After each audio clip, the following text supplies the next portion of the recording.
नमस्कार बालमित्रांनो, आज आपण काव्य क्रमांक 11 सहलीला जाऊ या कवितेचे प्रश्न उत्तरांचा अभ्यास करणार आहोत. प्रश्न उत्तरांची चर्चा करणार आहोत.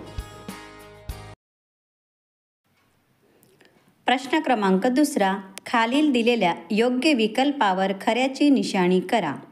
विकल्प पहिले आहे, मुले कुठे जायला निघाली. उत्तर सहलीला, ब गावाला, क शहराला, ड शाळेला. तर उत्तर खरे कुठले असेल? अ सहलीला. चला, विकल्प क्रमांक 2, मित्रांसोबत मुले काय पाहणार आहेत. पहिले उत्तर आहे अवघा गुजरात, ब अवघा महाराष्ट्र, क अवघा भारत, ड अवघा विश्व. उत्तर कुठले आहे? तर अवघा महाराष्ट्र. विकल्प क्रमांक 3, मुले आकाशात काय पाहणार आहेत. पहिलं उत्तर आहे लुकलुकते तारे, ब विभाग आहे लुकलुकते काजवे, क विभाग आहे तेजस्वी सूर्य, ड विभाग आहे मंद प्रकाशणारा चंद्र. तर उत्तर खरे कुठले असेल?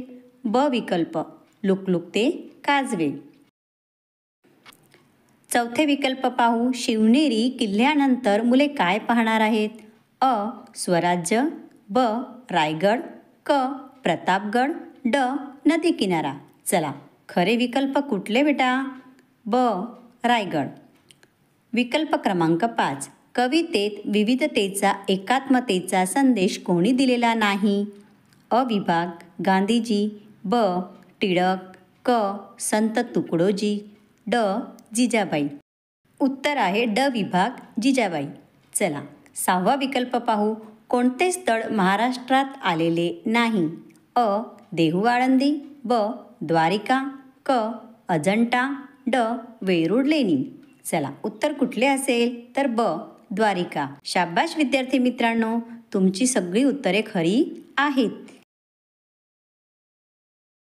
चला, आता आपण पुढील प्रश्नांचा अभ्यास करू.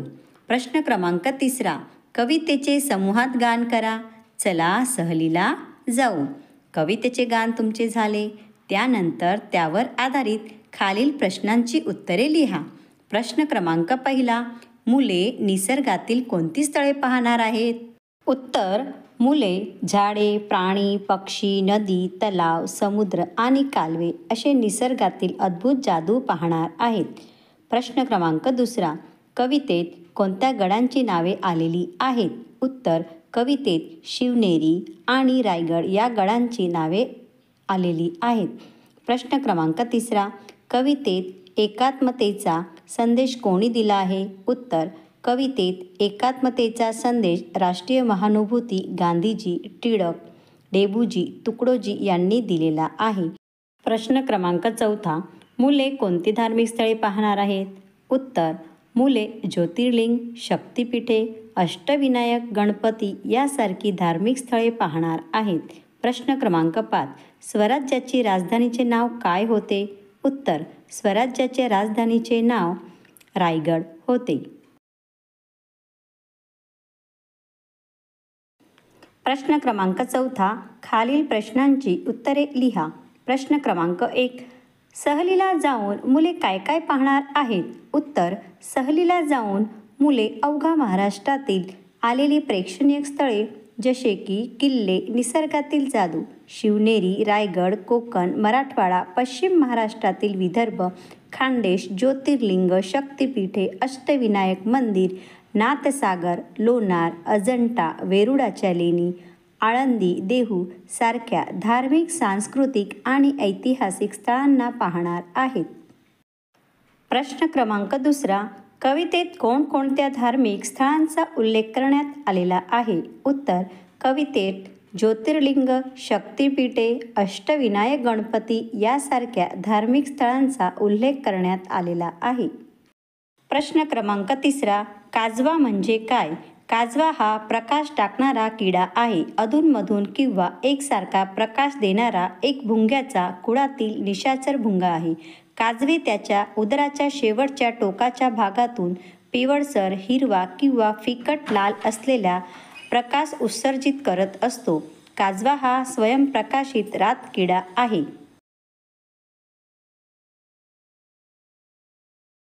प्रश्न क्रमांक 4, महाराष्ट्राच्या इतिहासात कोणते वंशज होऊन गेले? उत्तर, महाराष्ट्राच्या इतिहासात मगध, राष्ट्रकूट आणि चालुक्य वंशज होऊन गेले.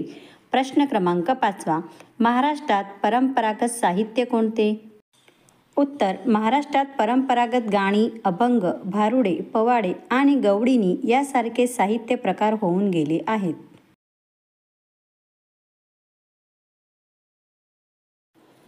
प्रश्न क्रमांक 5, ओळींचा भावार्थ लिहा. 1. शिवनेरी पाहू, रायगड पाहू, पाहू स्वराज्याची राजधानी, न भूतो न भविष्यती राजा छत्रपती शूर शिवाजी. भावार्थ, सहलीला आपण शिवनेरी किल्ला पाहू, रायगड पाहू, जी स्वराज्याची राजधानी आहे तिला भेट देऊ, भूतकाळ आणि भविष्यकाळात होणार नाही असा राजा छत्रपती शिवरायांचा पराक्रम आठवू. कोकण पाहू, मराठवाडा पाहू, पश्चिम महाराष्ट्र, विदर्भ, खानदेश, गांधी, टिळक, डेबू, तुकडोजींच्या विविधतेत एकात्मेचा संदेश. भावार्थ, महाराष्ट्रातील कोकण, मराठवाडा, पश्चिम महाराष्ट्र, विदर्भ, खानदेश आपण पाहू. गांधी, टिळक, देबूजी, तुकडोजी सारख्या महान राष्ट्रीय महानुभूतींच्या विविधतेत एकात्मतेचा संदेश आपण आठवण करू.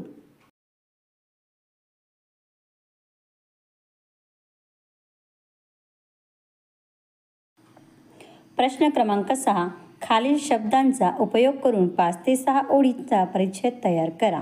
1. निसर्ग, आकाश, किल्ले, झाडे, प्राणी, पक्षी, नदी, तलाव आणि समुद्र.